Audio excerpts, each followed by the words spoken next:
Fire করতে জানে। আজ পর্যন্ত আমার জিটিটা থানায় ঘুরতেছে, এই টেবিল থেকে ওই টেবিল, এর সুপারিশ থেকে ওর সুপারিশ। মানে যেই সুলতান যার কথা বললাম এতক্ষণ, সে উপলব্ধিভাবে অনেক কিছু করার চেষ্টা।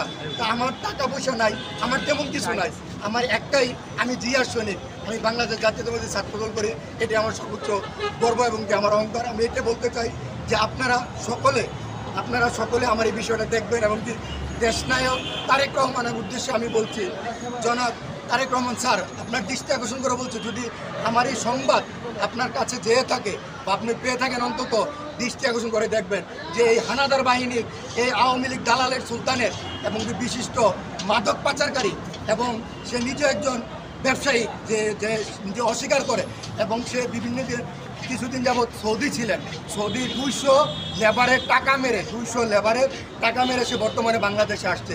আইসা বর্তমানে সে রাজনীতির প্রণবল দেখায়, বর্তমানে সে রাজনীতি করে, সে বলে সে কিছুই জানে না, সে কিছুই করতে পারে না। আসলে তার চরিত্রহীন ঘাটলে, তার সম্বন্ধে জানলে আপনারা বুঝতে পারবেন সে কীরকম।